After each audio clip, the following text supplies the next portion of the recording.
Welcome to another SWF Beach Life video. I'm going to take you back to Sanibel today, and don't forget to hit subscribe and that notification button. So we're at the Bailey Matthews National Shell Museum in Sanibel. It's a two-story building. It has exhibits exclusively upstairs. Downstairs you'll have some critters and some other exhibits and a touch pool, which is kind of cool. You'll see there's plenty of parking, which is free. There's a spot to park your bike in case you decided to bike there.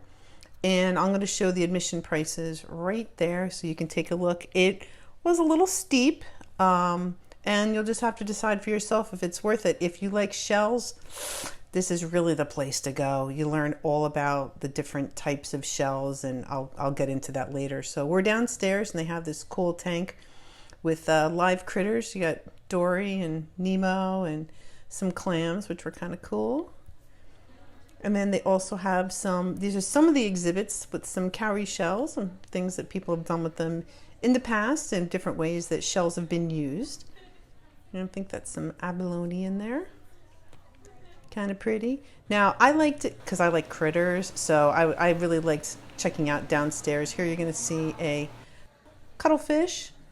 How cool is he? And they change colors. See that? They're just interesting. And then this guy, he came out. I was lucky when I came by. He decided to come out. Now, I was talking to one of the people that worked there, and that is actually a dog treat container, and they had put krill in it. And so this guy actually doesn't have a name, so we're just going to call him Kevin because I think that that's a good name for an octopus. So Kevin found the krill in that. In no time, he got in there and got his snack.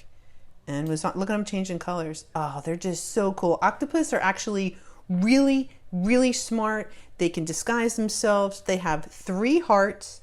They have blue blood. I find them really fascinating. And there's Kevin just kind of making his way across the glass there. So if you have kids and you're into the critters, I would recommend bringing them because they do have a lot of interesting things to look at. And like I said, they do have a touch pool. I'll show you that in a second. So here's some more of the different exhibits that they have downstairs. That's a sea hare, and I love them. There's another one. I actually have a video. You'll see it pop up on the right there. We saw one in the water, so I can show you that if you want to take a look at that.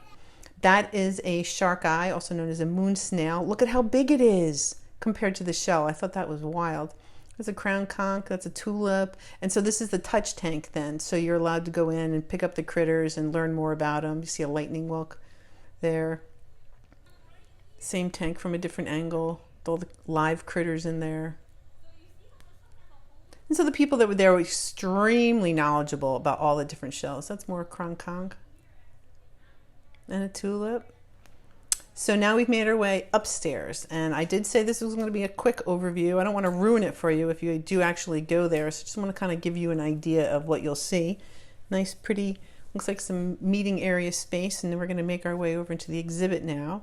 So up here they have videos, they have infographics, they have all the information you could ever want to know about shells. They've got shells from Sanibel and Captiva, shells from around the world, record-breaking shells, shells in architecture. You'll see there kind of like the development of the shells when they're little until they're mature. Just really, really neat. Different horse conchs, different genoa, different specimens. Tons of information about shells. Well, the snails, I guess. Super pretty. And then they also had information about why the weather has anything to do with shells and what happens in the winter and what happens in the summer. So it was like shell palooza. If there was anything you wanted to know, this was the place to go. The exhibits were beautiful. Very comprehensive, lots of information.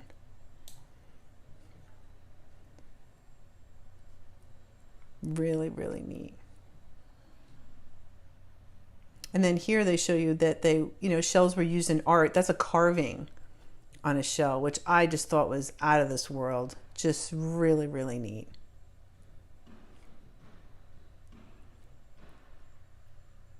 I'm struggling a little there with the lighting because I wanted to show you, but so go. I take this all in, decide for yourself, and I'll just leave you with this very important message. The greatest threat to our planet is the belief that someone else will save it. How's that? Deep, right? So that's my mini shell museum tour. If you're near Sanibel and you like shells, you should probably make plans to stop here, and make sure you hit subscribe and that notification bell so you don't miss any of my beach related videos.